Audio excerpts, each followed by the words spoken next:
Hello everyone, welcome back to my channel Topu cooking studio. আজকে পর্বে আবার হাজির হয়েছি ভিন্নধর্মী আরেকটা রেসিপির সঙ্গে।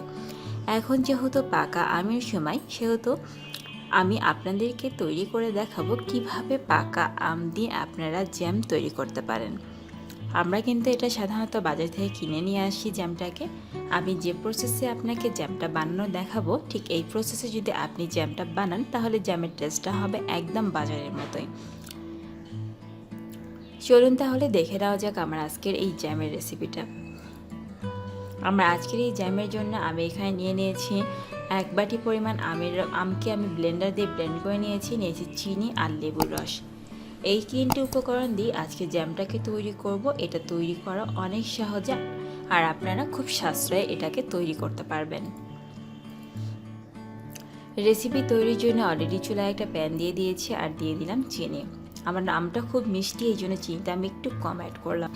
আমের টক কিংবা মিষ্টি এর উপর ডিপেন্ড করে চিনিটা দেবেন, তবে 1/3 কাপের পরিমাণ এর নিচে কিন্তু চিনিটা অ্যাড করা যাবে না। এখন আমি 1/3 পরিমাণ একটু পানি দিয়ে এই চিনিটাকে একটু জাল করে নিচ্ছি।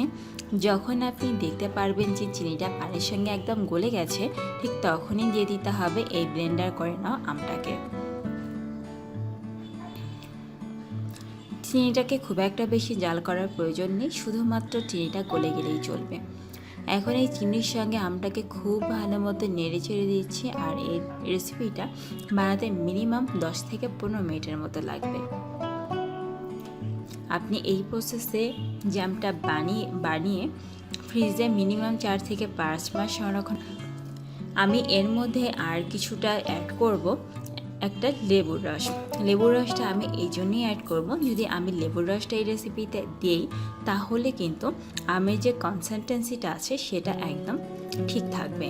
আমি আমটাকে যখন চুলা থেকে নামিয়ে নেব তখন কিন্তু এটা আর ঘন হবে না, ঠিক যেমনটা আমি নামিয়েছিলাম ঠিক তেমনটাই থাকবে। এই জন্য আর বেশিক্ষণ দিন ধরে সংরক্ষণ করে রাখার জন্য আমি এর মধ্যে লেবুটাকে অ্যাড করলাম। এখন লেবু দিয়ে আমি আবারও কিছুক্ষণ জাল করতে থাকবো। যখন জাল করতে করতে দেখতে পারবেন যে রসটা অনেক ঘন হয়ে গেছে, আর রসটা আপনি একটা ফাঁকা প্লেটে নিয়ে দেখবেন, যদি সেখান থেকে না গড়িয়ে আসছে তখন বুঝে নিতে হবে যে আপনার জ্যামটা জাল করা হয়ে গেছে। আর জ্যামটাকে কিন্তু একটা কাচের বয়ামে, একটা পরিষ্কার কাচের বয়ামে আগে থেকে রোদ দিয়ে ধুয়ে পরিষ্কার করে নিয়ে সেই বয়ামে রাখলে আরও বেশি দিন সংরক্ষণ করে রাখতে পারবেন। যেসব বাচ্চারা আম খেতে চায় না তাদেরকে আপনারা এইভাবে জ্যাম বানিয়ে খাওয়াতে পারেন, তারা বুঝতেই পারবে না এই জ্যামটা বাড়িতে তৈরি। দেখুন এই প্রসেসে জ্যামটাকে খুব ভালো মতো জাল করতে শুরু করেছি। আমি এখন একটা প্লেটের মধ্যে এই জ্যামটাকে দিয়ে দেখছি, দেখুন আমার জ্যামটা কিন্তু পড়ে যাচ্ছে না।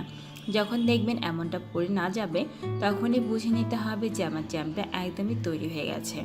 এই জন্য আমি এখন ধীরে ধীরে রেসিপিটাকে নামিয়ে ফেলছি। আমি রেসিপিটাকে অলরেডি নামিয়ে একটা কাচের বয়ামে রেখে দিয়েছি। 1 চামচ পরিমাণ জ্যাম দিয়ে আমি এখন পাউরুটির সঙ্গে লাগিয়ে দিচ্ছি। আশা করছি আমার আজকের প্রসেসে আপনারা বাড়িতে জ্যাম বানাবেন আর এই জ্যামটা খেতে অনেক মজা।